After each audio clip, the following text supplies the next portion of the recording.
ये क्या बोल रहे हैं? यूपी बिहार फिर क्यों, यूपी बिहार को क्यों लेके आ रहे हैं इसमें? उनका पुलिस जो नहीं, थे वो एक मिनट जिम्मेदार इनके है। आवाज, इनको कहिए जरा शांत रहेंगे, मैं जवाब देता जो हूँ। पिक्चर्स देख रहे हैं इसका हम बिल्कुल मानते हैं कि पुलिस का दोष था, इसीलिए जो वहाँ पे 2 पुलिस आपको दिख रहे हैं, ये दोनों पुलिसों को इमीडिएट सस्पेंड कर दिया गया है। संबित बोलिए संबित, एक सेकंड, मैं इनके ऊपर चिल्लाना नहीं चाहता। नहीं बिल्कुल आप चिल्लाइए मत, कृपाल तुमाने उसके बाद में बोलूंगा, या तो शांत कम वहाँ पर अरेस्ट किए हैं उनको 30 तारीख तक। एक सेकंड कृपाल तुमाने, शांत बैठिए ना आप, संबित बोलिए। अरे साहब देखिए, पहली बात तो मैं यहाँ क्लैरिफिकेशन दे दूं कि कोई 2 पुलिस नहीं है, वो थर्ड वीडियो भी दिखाइए जिसमें अनेकों पुलिस दिखती है, तो ये बहुत गलत बात है कि केवल 2 पुलिस थी, नंबर 1।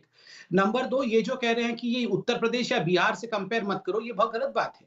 हिंदुस्तान के सभी राज्य बहुत ही सकुशल राज्य हैं, अच्छे राज्य हैं, राज्यों की गलती नहीं है, गलती प्रशासन की होती है और यहाँ प्रशासनिक फेल्योर है, नंबर 2।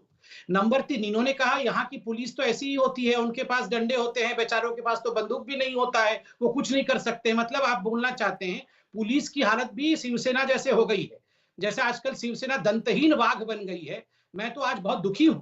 अगर बाला साहेब ठाकरे जीवित होते तो वो किस प्रकार से रिएक्ट करते, मैं तो समझ पक सकता हूं, मगर आप तो मेरे से सीनियर है एज में कृपालू जी, आपने तो शिवसेना को कृपाल तुमाने कुछ कह रहे हैं, एक सेकंड संबित, कृपाल तुमाने कुछ कह रहे हैं, कृपाल तुमाने संबित पात्रा कह रहे हैं कि शिवसेना दंतहीन हो गई है, अगर बाला साहब होते तो ये कभी नहीं सहते। आपने धोखा दिया, हम बुरे हो गए, तब तक हम बहुत अच्छे थे। फिर मध्य प्रदेश में जब इंदौर में पुलिस वालों को मारा गया था, तब आपका प्रशासन कहाँ गया था? साधुओं के साथ ये होगा जब यूपी में मॉब लिंचिंग होती थी तब क्या होता था? थोड़ा सा सोचिए, क्या कह रहे हैं आप कि देखिए हमने धोखा दिया, उसका मतलब आप साधुओं को मारेंगे जाके, आप साधुओं को मारने वालों को प्रोटेक्शन देंगे? क्या बोल रहे हैं? प्रधानमंत्री, आदरणीय प्रधानमंत्री मोदी जी कह रहे हैं, अब आप राजनीति कर रहे हो। हमारे नेता उद्धव जी राजनीति की एक बात नहीं करते, केवल काम कर रहे हैं। की बात नहीं करते, वो तो प्रोटेक्शन में लगे हुए हैं, एनसीपी और कांग्रेस की प्रोटेक्शन में, वो क्यों राजनीति की बातें करेंगे? महाराष्ट्र में हमको सामना करना है, हम आपके साथ राजनीति नहीं करना चाहते। सामना करना है तो 300 लोग कैसे निकल के आ गए लॉकडाउन में, ये तो बताइए। अगर महाराष्ट्र में इतना बढ़िया सब कुछ चल रहा है, आप लोग सब कुछ पालन करते हुए लॉकडाउन कर रहे हैं, तो कृपालू जी आप बताइए ये 300 लोग सड़क पे निकल के कैसे आ गए? आप तो बहुत पालन कर रहे हैं। आप जानते हो, आप बताएं कि प्रशासन, ये 300 लोगों को हम निकाल के लाए हैं, आपका भी था ना। फिर मध्य प्रदेश में क्या प्रशासन था आपका इंदौर में? देखिए ये जो कंपैरिजन है यही दिखाता है कि ये आपका प्रशासन कहाँ गया था भाई? नहीं, इसी से मालूम पड़ता है कि ये बिल्कुल सीरियस नहीं है।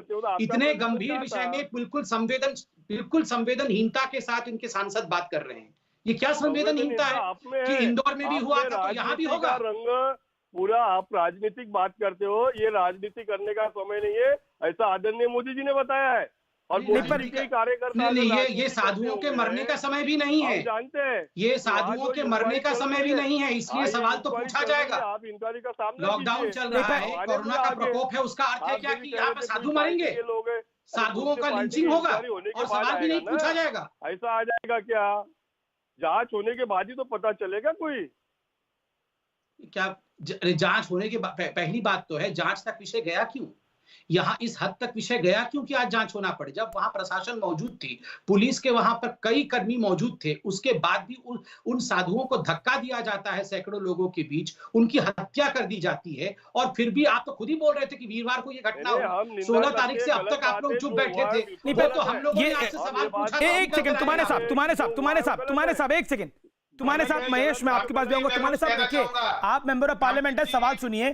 अगर ये 16 को घटना हुई, जैसा आप भी कह रहे हैं, जैसा हम भी जानते हैं 16 को घटना हुई, सही कह रहे हैं आप, अगर ये 16 को घटना हुई तो पिछले 4 दिन आपने क्या किया?